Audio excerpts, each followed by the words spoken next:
So, welcome to this lecture. We are going to continue on DNA tools and biotechnology. In the previous lectures, we have been discussing about the hereditary unit or DNA.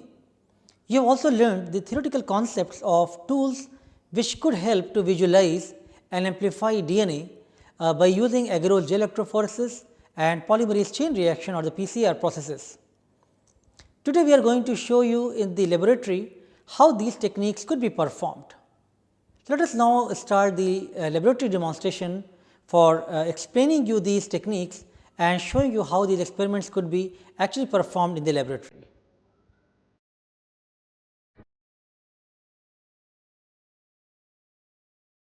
Hello everyone, I am Srishti, the TA of this course. So now we will be doing agarose gel electrophoresis to check whether our PCR product has come or not, and so for that we will be making our gel. First of all, we will be making 2% gel.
So as you can see, these are the types of casting units we can have.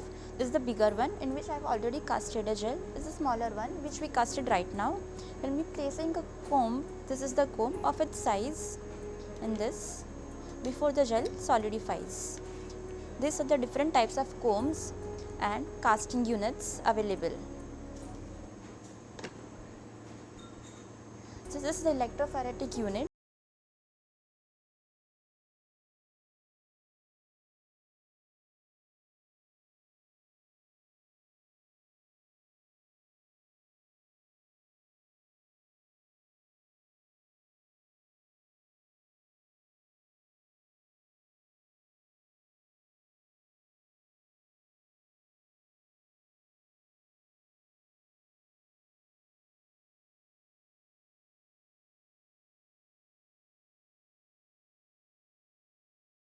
Or any sample. In this process, the sample gets amplified to 1,000,000 times, so that sometimes when you are working in a clinical field research or there is a crime scene where you have very less quantity of some sample, you want to do some research with it, or you have to give some identification, then you cannot do with such small quantity of things. So for that we do PCR. So this is the machine called thermocycler, which we use for PC.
Tubes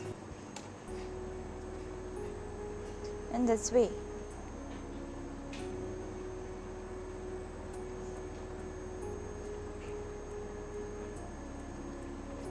And we'll be closing it.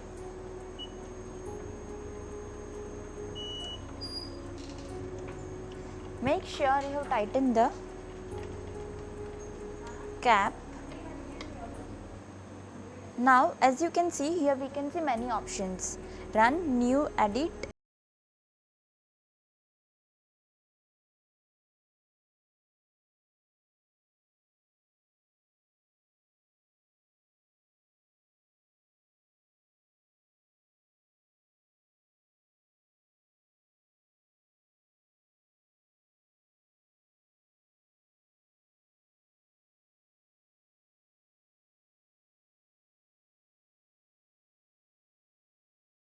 Initialization. In initialization, the enzyme will be activated for further denaturation. Second step is 94° for 30 seconds. In this step, denaturation of our DNA will occur. In denaturation, both the strands will separate out. In the third step, it is 58° for 30 seconds. Now, this is the annealing step where the primers are going to anneal.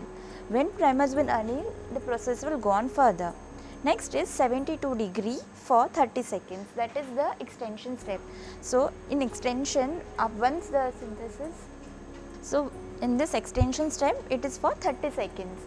In extension step, what will occur, that synthesis will go on again and again, and once your product is formed, another product will be taken as template and new product will be formed. And then we will be repeating this cycle for 35 times, as you can see here. 35 times go to 2. So, these 3 steps will be repeated, we will be getting multiple copies.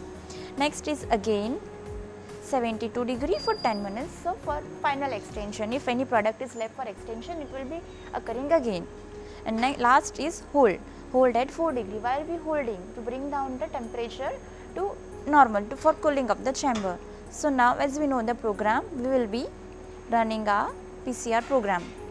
So as you can see, now it has started, and here we can see how the steps are going. So it will take this much of time to complete our program. So now we will run the program.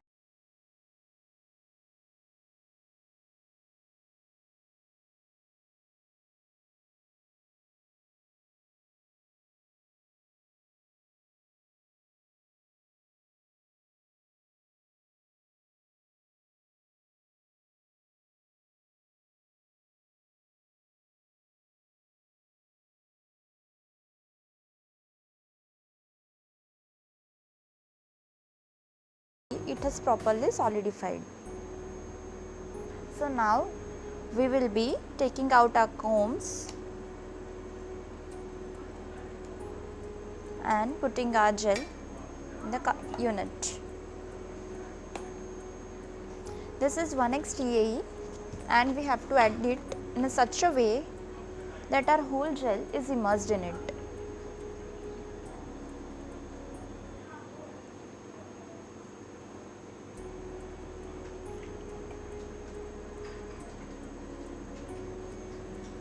Okay. So now we will be adding our DNA to the loading die which I have spotted here. This is 1x loading die. To it we will be adding our PCR product which will be taking as 8 microliter, and after adding it, by pipetting we will be mixing it properly.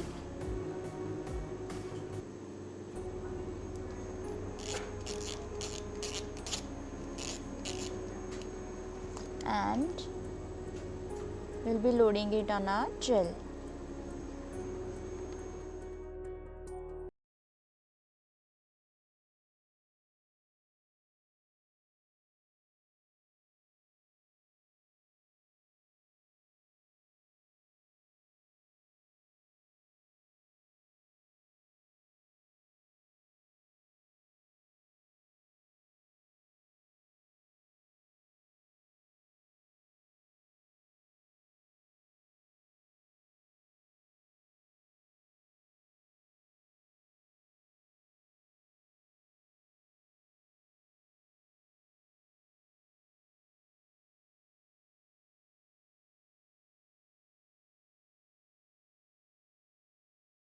Here is 595 base pair.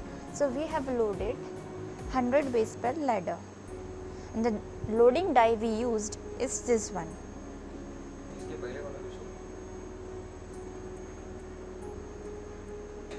So the ladder we have used here is 100 base pair TNL ladder because the product size is 595 base pair. Now we will be running our gel. Make sure that you make the connections properly.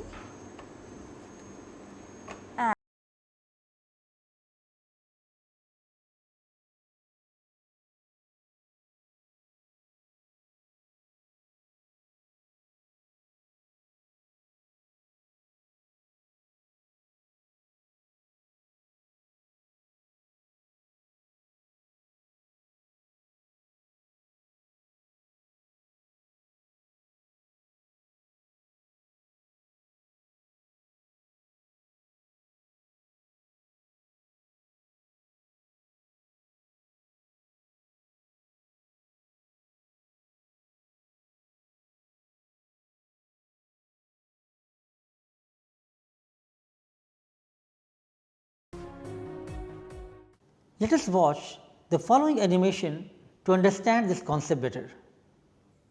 Reverse transcription PCR is used to generate multiple copies of DNA with RNA as a starting material.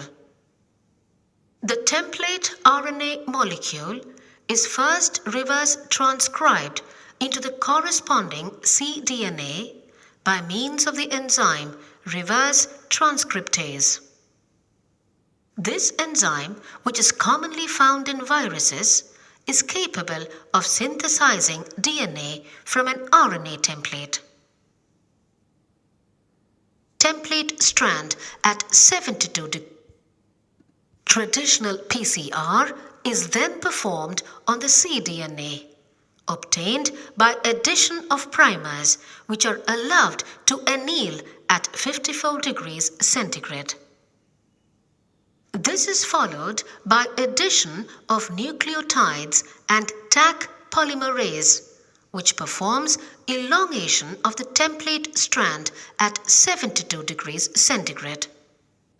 Second and subsequent rounds of PCR result in further amplification of the cDNA of interest. Strand separation is performed at 95 degrees centigrade, followed by primer annealing and elongation respectively. In this way, the new mRNA transcript originally used is amplified in the form of its corresponding cDNA, which can then be studied further.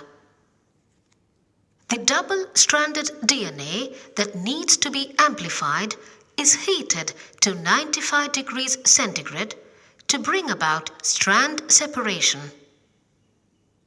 Once the strands are separated, primers are added along with the probe DNA molecules, which have the quencher and reporter molecule bound to its ends.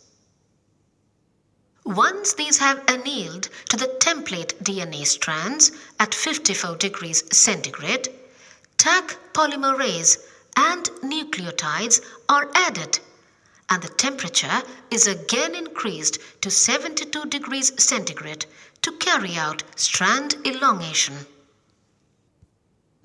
The Taq polymerase continues to elongate the DNA strand based on the corresponding template DNA. When it reaches the bound probe molecule, the 5' to 3' exonuclease activity of Taq polymerase degrades the probe into its nucleotide fragments and continues to elongate the DNA strand. The released reporter dye thus gets separated from the quencher molecule during this process, and the fluorescence emitted can then be detected using a suitable detector. The increase in fluorescence in real-time PCR is directly indicative of the amount of nucleotide being synthesized and is therefore a useful tool for measuring gene expression. I hope now your concepts for the tools which are used for the amplification and visualization of DNA is clear now. In today's session, we have just got a glimpse of how to perform agarose J electrophoresis and polymerase chain reaction. Actually, whole experiment takes days, a long time, but to give you a demo, we have done the things in a very short time. But you can definitely think about that, in which way now you can use these particular, the simple tools to design your experiments, and how you can do the molecular biology to understand some specific biological concepts. When it comes to the research areas, you can now start planning those experiments, and these tools are actually much simpler, which you can easily implement in the lab settings. I hope you have enjoyed the lab session. Thank you.